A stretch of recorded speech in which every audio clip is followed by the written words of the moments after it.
नमस्कार मित्रांनो आणि मैत्रिणींनो, नात्यांची प्रीती या मराठी चॅनलमध्ये तुमचे स्वागत आहे. तू मिळावी अशी भाग 23. तुम्ही मारले ना आपल्या बाळाला? तिने शंकेने अभिकडे बघितलं. शालिनी, काय बोलते तू? तुला तरी समजते? अभि म्हणाला. तुम्हीच, म्हणूनच मला हॉस्पिटलला घेऊन गेलात ना? तुम्ही खुनी आहात अभि. मारले तुम्ही माझ्या बाळाला. शालिनी ओरडली. शट अप, तुला काहीच माहीत नाही. अभि तिचा हात पकडण्याचा प्रयत्न करत होता, पण ती मागे मागे जात होती. नाही, तुम्ही फक्त माझा वापर केलाय अभि, पण आत्ता नाही. माझं बाळ नाही तर मी पण नाही. शालिनीने त्याला काही समजायच्या आतच बाल्कनीमधून खाली उडी मारली. शालिनी, अभि जोरात किंचाळला.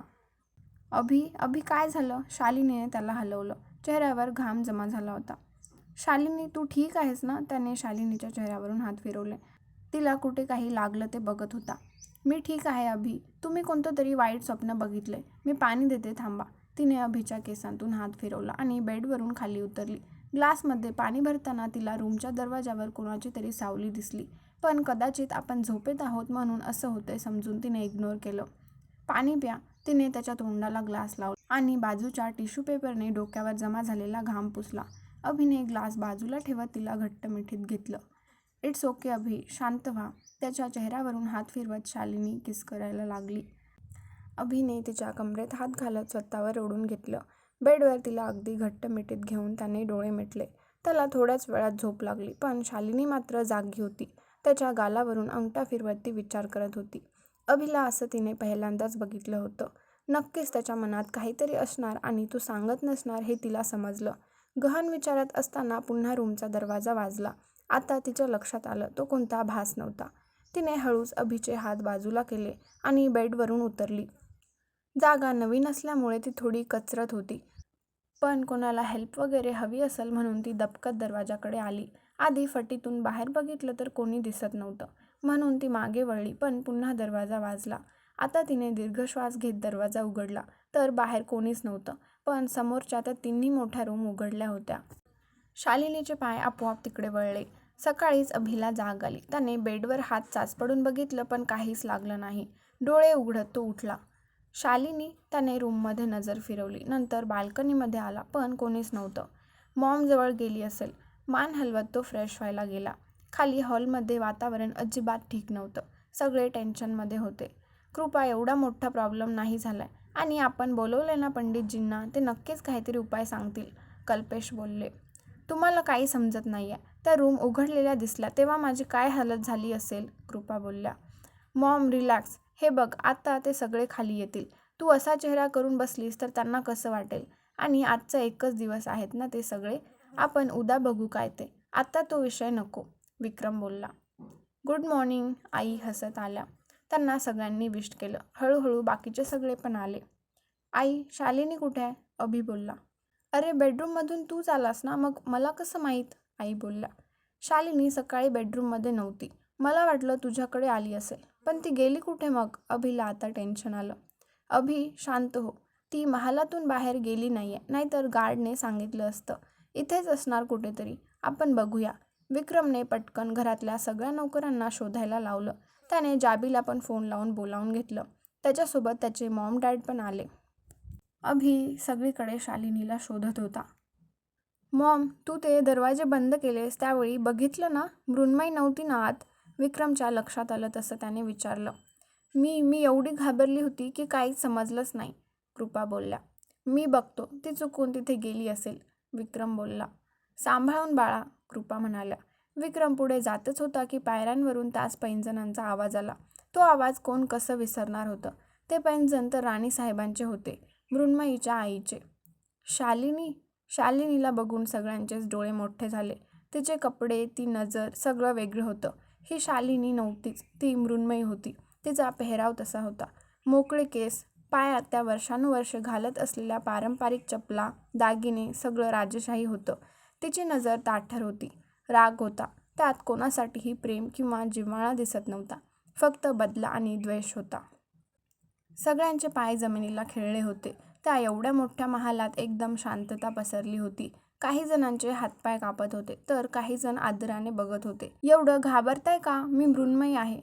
ओ, शालिनीच आहे, कोणतं भूत नाही आहे. हॉलमध्ये मधोमध येत ती सोफ्यावर बसली. शालिनी, तुला सगळं आठवतंय? अभि तिच्याजवळ गेला. हो. तिने दीर्घ श्वास घेतला. त्या हुंकारात फक्त दुःख होतं, पण त्या होकाराने तिथे असलेल्या कित्येक लोकांची बोबडी वळली. Thank God. शालिनी, तू ठीक आहेस? तुला माहीत आहे आम्ही किती घाबरलेलो. अभिने तिचा हात हातात घेतला. रिलॅक्स अभि, आपण नंतर बोलूया. सध्या मला माझ्या घरच्या माणसांना भेटायचं आहे. तिने अभिच्या हातावर हलकेच रब केलं आणि उठली. भाई. विक्रमच्या समोर उभे राहत तिने हाक मारली. त्याच्या डोळ्यातून पाणी यायला लागलं. किती किती मिस केलं होतं ह्या हाकेला. पुन्हा ऐकायला मिळेल की नाही हे पण माहीत नव्हतं. गुडिया. विक्रमने तिला मिठीत घेतलं. त्याचा आवाज खूप कातर झाला होता. कितीतरी वर्षांनी हा शब्द बोलला होता तो. ओये, मला विसरली. जाबी, तुला कसं विसरेन? तिने जाबीच्या पोटात मारलं.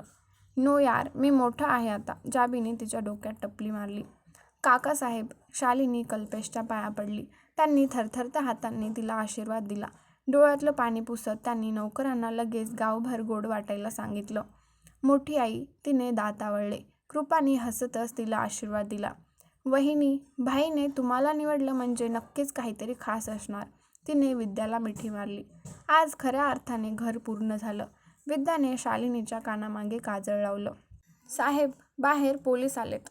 गार्ड धावत आला. पोलीस? त्यांना कोणी बोलवलं? विक्रम म्हणाला. मी बोलवले भाई. काही जुने हिशोब पूर्ण करायचे आहेत. येऊ देत त्यांना आत. तिने गार्डवर नजर टाकली. काही झाले का गुडिया? तू एवढी रागात का आहेस? विक्रम बोलला. भाई, मला सांग, इथे सगळे नौकर आहेत ना? शालिनी बोलली. हो. विक्रमने आजूबाजूला बघितलं तर सगळेच होते. आता गाववाल्यांना पण बोलव, शालिनी म्हणाली. ते येतच असतील. मी मगाशीच निरोप पाठवलाय, कल्पेश बोलले. हां, मग येऊ देत. सगळ्यासमोरच बोलूया, शालिनी म्हणाली. 15 मिनिटात पूर्ण महाल भरून गेला. बायका मुलांपासून वयस्क सगळेजण उपस्थित होते. हां, तर भाई मला सांग, ज्या ठिकाणी आई बाबा आणि मला जाळण्यात आलेलं त्या ठिकाणी तुला किती देह मिळाले होते? 3. आम्हाला वाटलं तू पण. विक्रम बोलला. मग आता मी तुमच्यासमोर आहे, तर तो तिसरा देह कोणाचा होता ह्याचा विचार केलाय का? शालिनी बोलली. नाही, म्हणजे आमच्यासाठी सगळ्यात महत्त्वाचं तू ठीक होणं होतं. आणि तुला माहीतच असेल सुकृती. विक्रम बोलला. सुकृती. माझ्या बहिणीला बळी बनवलं गेलं होतं. त्यावेळी तिचा नाहक खून केलाय त्या दिवशी, शालिनी ओरडली. शालिनी, काय बोलते तू? तुला माहीत आहे का तिने काय केलं ते? अभि बोलला. चांगलंच माहिती आहे. आपल्या मुलाला मारलं. हो ना? शालिनीचा आवाज नरमला. तिने आपल्या बाळाला मारलं नाहीये अभि. ह्या सगळ्यामागे दुसऱ्याच माणसाचा हात होता, जो इतकी वर्ष ह्या घरात चांगुलपणाचं नाटक करून स्वतःला महान दाखवतोय, शालिनी बोलली. कोण आहे तो? कल्पेश म्हणाले. काकासाहेब. तुम्हाला सुद्धा कधीच वाटलं नाही सुकृती असं करू शकते? तुमच्या तर जास्त जवळ होती ना ती. तिने कधीही माझा राग केला नाही. तुमच्यासमोर कायम खोटं चित्र दाखवण्यात आलं. काळी जादू? Like seriously? किती वर्षांची होती ती? तिला काय समजत होतं काळ्या जादूमधलं? शालिनी बोलली. मृण्मयी, आम्ही स्वतः डोळ्यांनी बघितलं त्या दिवशी. ती तुला. विक्रम बोलला. काय, मारून टाकणार होती? शालिनीचा आवाज वाढला. तिच्याकडून सगळं करून घेतलं गेलं होतं. जन्माला आलेली तेव्हा पहिल्यांदा मी हातात घेतलेलं तिला. तिच्या लहान सवयीपासून सगळं माहीत होतं मला. मी तरी ना चांगलं आयुष्य जगले, पण तिला हाल करून मारलं गेले, शालिनी बोलली. कोण आहे ती व्यक्ती? विक्रम बोलला. त्या दिवशी आई, बाबा, मी आणि सुकृती मंदिराकडे जात होतो, पण वाटेत खूप हत्यार घेतलेली माणसं आली आणि आम्हाला जबरदस्ती त्या झोपडीत घेऊन गेले. आम्हाला आश्चर्य तेव्हा झालं जेव्हा त्यांनी आम्हाला तिघांनाच बांधून ठेवलं. सुकृती मात्र त्यांच्यासोबत उभी राहिली. बाबा खूप ओरडत होते, पण मला माहीत होतं सुकृतीला संमोहित केलं गेलं होतं. त्यामुळे तिला कितीही सांगितलं तरी काहीच समजणार नव्हतं. थोड्या वेळाने त्या माणसांनी सुकृतीला आमच्यावर नजर ठेवायला सांगितली आणि ते बाहेर गेले. आम्ही सगळे तिला हाक मारून वास्तव्यात आणण्याचा प्रयत्न करत होतो आणि ती आली सुद्धा. तिनेच माझ्या एका हाताची गाठ सोडली, पण तेवढ्यात बाहेरून कोणाचा तरी आवाज आला. आणि माहिती आहे तो आवाज कोणाचा होता? शालिनीने रागीट नजर सगळ्यांवरून फिरवली. कोण असेल ती व्यक्ती? शालिनीला सगळं कसं आठवलं? पुढच्या भागात समजेल. तोपर्यंत गेस करा. तर मित्रांनो आणि मैत्रिणींनो, तुम्हाला ही कथा कशी वाटली नक्की कमेंट करून सांगा व आवडली असेल तर लाईक करा आणि कथेचा पुढचा भाग बघण्यासाठी चॅनलला नक्की सबस्क्राईब करा आणि आपल्या जवळच्या मित्रमैत्रिणींना ही कथा नक्की शेअर करा. धन्यवाद.